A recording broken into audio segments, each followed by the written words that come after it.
चलिए हम लोग शुरू करते हैं आज एक न्यू टॉपिक, न्यू कॉन्सेप्ट को लेकर।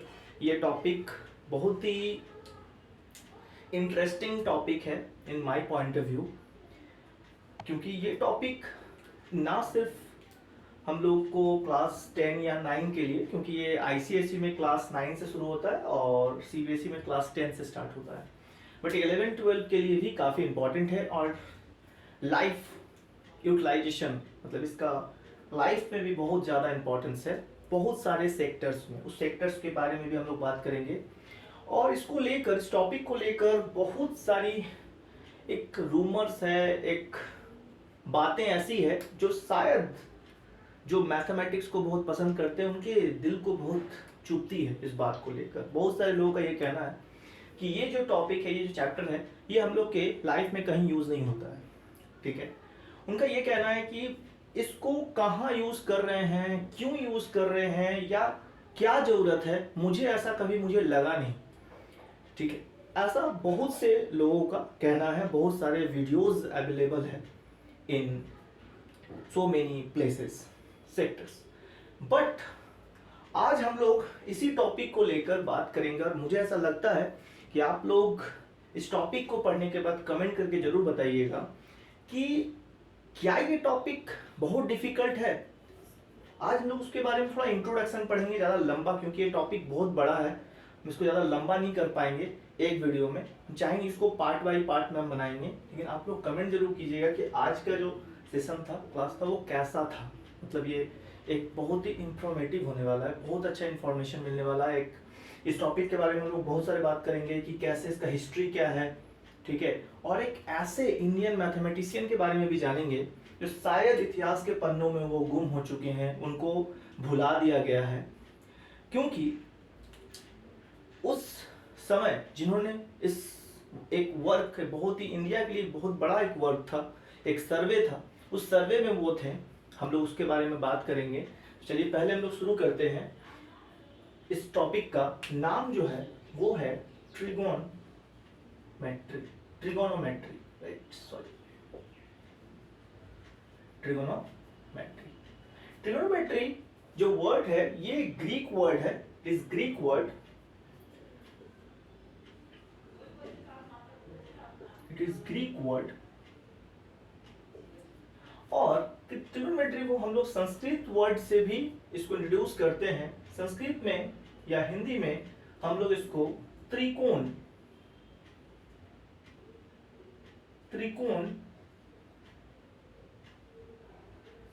मिति कहते हैं। इन संस्कृत हम लोग इसे त्रिकोणमिति कहते हैं। इन संस्कृत हम लोग इसे त्रिकोणमिति कहते हैं। ठीक है, इन संस्कृत इसे हम लोग त्रिकोणमिति कहते हैं। चलिए इसको हम लोग पहले एक काम करते हैं, पहले इसको बांट कर इसको थोड़ा ब्रेक डाउन करते हैं, कि इसके टॉपिक्स को समझते हैं। तो इस वर्ड को अगर हम लोग बांटे तो ये 3 पार्ट्स में बढ़ती है। सबसे पहला आता है ट्राई, दिस, और अगर संस्कृत में देखें वो आती है त्रि। ट्राई मीन्स होता है 3, और इन संस्कृत 3 का मतलब भी होता है 3, राइट। क्लियर है ये बात? ठीक है, और नंबर 2 में आता है हम लोग के पास जो वर्ड है वो है गॉन।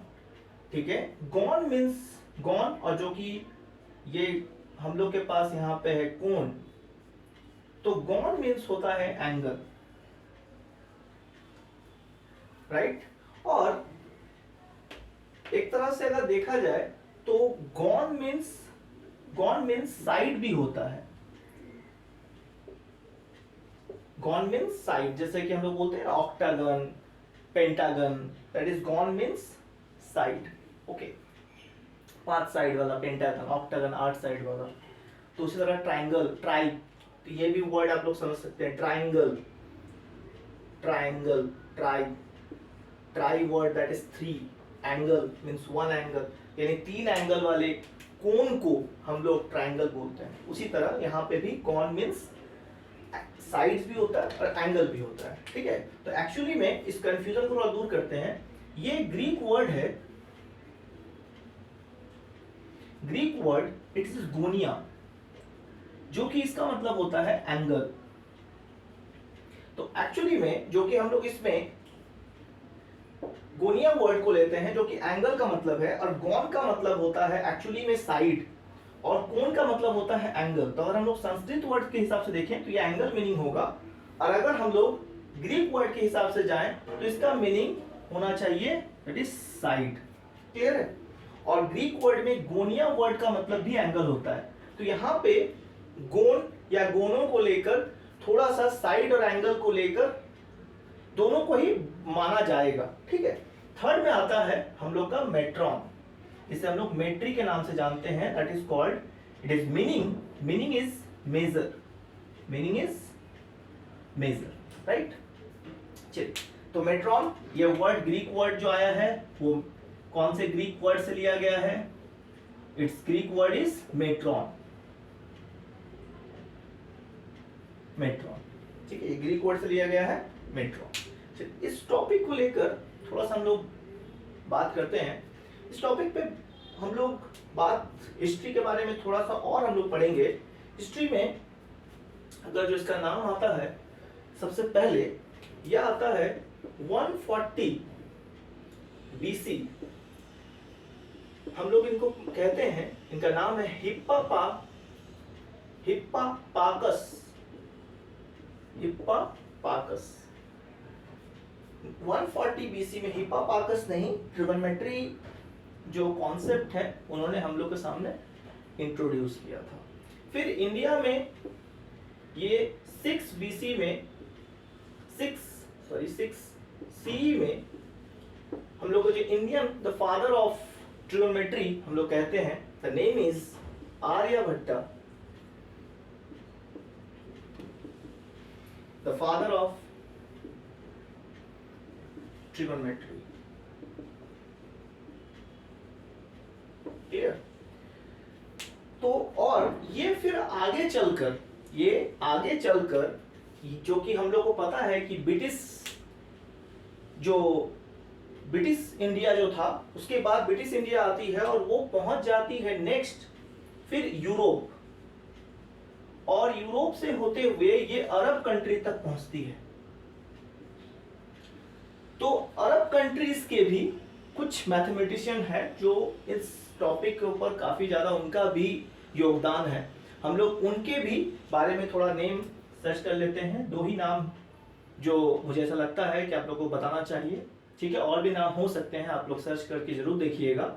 यहाँ पे जो 2 नाम मुझे जो पता चला है वो है अबू अल वफा, दैट इज अबू अल वफा, and the second one is al khwarizmi, al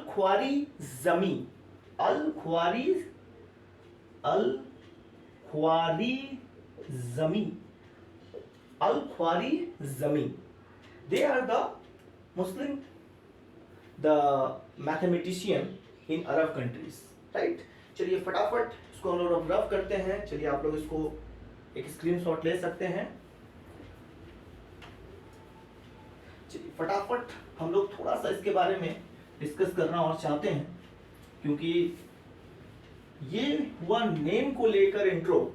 अब थोड़ा सा आगे हम लोग चलते हैं कि इस चैप्टर को लाया क्यों किया, इंट्रोडक्शन इसको सोसाइटी में आया क्यों, ये कुछ तो कारण होगा, थोड़ा हिस्ट्री में चलना होगा। तो इसके लिए हम लोग पाइथागोरस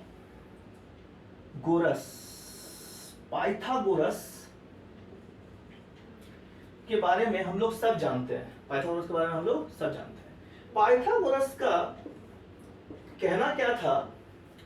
पाइथागोरस का कहना था कि in a right angle triangle given any 2 sides, in a right angle triangle we have given 2 sides.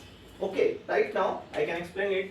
It may be possible it is 3, हम लोग जानते हैं इसको P से डिनोट करते हैं, S से। It may be possible it is 5, or we can find easily B. Clear? We can find B very easily.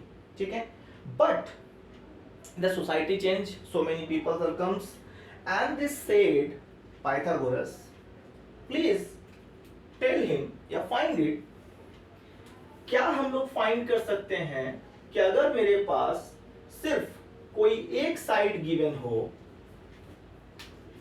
अगर मेरे पास कोई एक साइड गिवन हो, जैसे ये है मेरे पास 5 और दिस इज 30, राइट, तो क्या मैं बाकी दो साइड को निकाल सकता हूं कि नहीं? तो पाइथागोरस का सिंपली इतना ही कहना था कि एक राइट एंगल ट्रायंगल में अगर 3 साइड है, ऑब्वियसली 3 साइड्स होते हैं, तो उसमें से अगर 2 साइड गिवन है तो हम थर्ड को निकाल सकते हैं। बट क्वेश्चन अराइज हुआ पाइथागोरस के सामने कि अगर एक साइड है और एक एंगल है तो क्या मैं बाकी 2 साइड निकाल सकता हूं इन राइट एंगल ट्रायंगल? यहां से क्वेश्चंस अराइज होते गए और पाइथागोरस यहाँ पे जो पाइथागोरस थ्योरम था, Pythagoras theorem was failed, and that after the trigonometry introduced, जिसे हम लोग हिंदी में त्रिकोणमिति भी बोलते हैं, ठीक है। और इस त्रिकोणमिति में और कहाँ इसका इंपॉर्टेंट रोल है उसके बारे में थोड़ा सा हम लोग बात करते हैं। तो इसके इंपॉर्टेंट रोल्स में आते हैं, सबसे पहले तो सर्वे, बहुत सारे ऐसे सर्वे हुए हैं, ठीक है, सर्वेइंग में इसका बहुत रोल है। फिर हम लोग इसको अगर और हम लोग रोल पे बात करें तो नेविगेशन,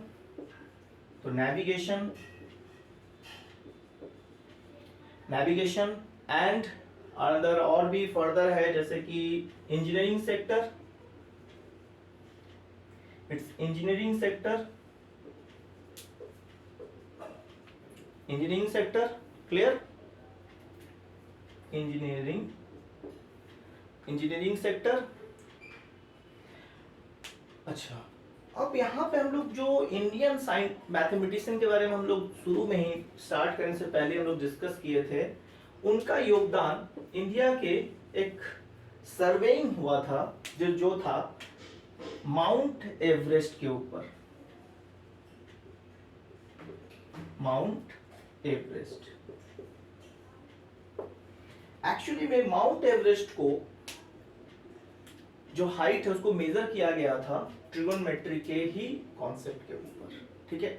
हम लोग इस पे भी एक छोटा सा वीडियो जरूर हम बनाएंगे, नेक्स्ट जो मेरा वीडियो होगा वो इसी पे होगा, और उस इंडियन मैथमेटिशियन के बारे में भी हम लोग जरूर बात करेंगे कि क्यों उनको इनका नाम माउंट एवरेस्ट के जो हाइट के मेजरमेंट में नहीं लिया जाता है। चलिए यहाँ तक, थैंक यू।